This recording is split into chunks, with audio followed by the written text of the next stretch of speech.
ശബരിമല ദർശനത്തിനായി എരുമേലിയിലെത്തിയ ട്രാൻസ്ജെൻഡറുകളെ പോലീസ് മടക്കി അയച്ചു. ദർശനം നടത്താൻ ഹൈക്കോടതി നിയോഗിച്ച നിരീക്ഷണ സമിതിയുടെ അനുമതി തേടാൻ ട്രാൻസ്ജെൻഡറുകളോട് പോലീസ് നിർദ്ദേശിച്ചു. പോലീസ് ഉദ്യോഗസ്ഥരിൽ നിന്ന് മോശം പെരുമാറ്റമുണ്ടായതായി ട്രാൻസ്ജെൻഡേഴ്സ് കോട്ടയം എസ്.പിക്ക് പരാതി നൽകി.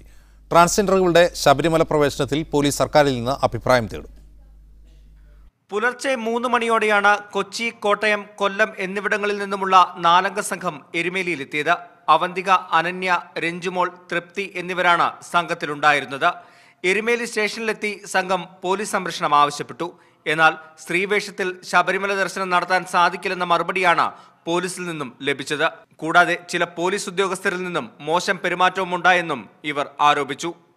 ഒരു വ്യക്തിക്ക് തരേണ്ട റെസ്പെക്റ്റ് ഇല്ലായ്മ, ഞങ്ങളുടെ സഞ്ചാര സ്വാതന്ത്ര്യത്തെ ചോദ്യം ചെയ്തിട്ടുള്ളത്, പോലീസ് സ്റ്റേഷനിൽ പോയ ഒരു സാധാരണ പൗരന് കിട്ടേണ്ട അവകാശ നിഷേധനം, ഇതെല്ലാം കാണിച്ചുകൊണ്ട് DYSP മധുസൂദനെതിരെയും അദ്ദേഹത്തിൻ്റെ ഉദ്യോഗസ്ഥർക്കെല്ലാം ശക്തമായ നടപടി സ്വീകരിക്കണമെന്ന് ആവശ്യപ്പെട്ടുകൊണ്ട് SP ഹരിശങ്കർ IPS ഞങ്ങൾ പരാതി നൽകിയിട്ടുണ്ട്.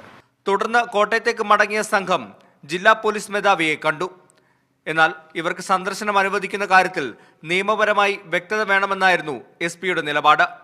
അതിലൊരു ലീഗൽ ക്ലാരിറ്റി ആയിട്ടില്ല എന്ന് പറഞ്ഞതിനെ തുടർന്നാണ് അവരോട് ഒരു വിദഗ്ധ സമിതിക്ക് മുമ്പാകെ ഒരു പരാതി കൊടുത്ത് ഒരു ക്ലാരിറ്റി ഉണ്ടാക്കിയതിനു ശേഷം ഫർദർ സ്റ്റെപ്പിലേക്ക് പോകാൻ നമ്മൾ അഡ്വൈസ് ചെയ്തു. SP-യുമായുള്ള കൂടിക്കാഴ്ചയെ തുടർന്ന് സംഘം ഹൈക്കോടതി നിരീക്ഷണ സമിതിക്ക് അപേക്ഷ നൽകാൻ തീരുമാനിച്ചു.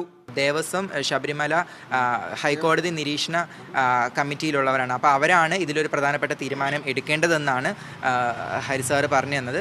അതനുസരിച്ച് ഞങ്ങൾ തിരുവനന്തപുരത്ത് പോയിട്ട് ഞങ്ങളുടെ ആവശ്യം ഉന്നയിച്ചുകൊണ്ട് ഞങ്ങളുടെ ഒരു അപേക്ഷ കൊടുക്കാൻ പോവുകയാണ്. വേഷധാരണത്തെയും സ്വത്വത്തെയും അപമാനിച്ച കാഞ്ഞിരപ്പള്ളി DYSP ഉൾപ്പെടെയുള്ള പോലീസുകാർക്കെതിരെ നടപടി ആവശ്യപ്പെട്ടും സംഘം SP-ക്ക് പരാതി നൽകിയിട്ടുണ്ട്. ശബരിമലയിലേക്ക് പോയ ഇവരെ പോലീസ് തടഞ്ഞെങ്കിലും സംഘപരിവാർ സംഘടനകളും അയ്യപ്പ ഭക്തരും പ്രതിഷേധവുമായി എത്തിയില്ല എന്നതും ശ്രദ്ധേയമായ കാര്യമാണ്. ക്യാമറ പേഴ്സൺ രഞ്ജിത്തിനൊപ്പം ടോബി ജോൺസൺ, മീഡിയ 1, കോട്ടയം.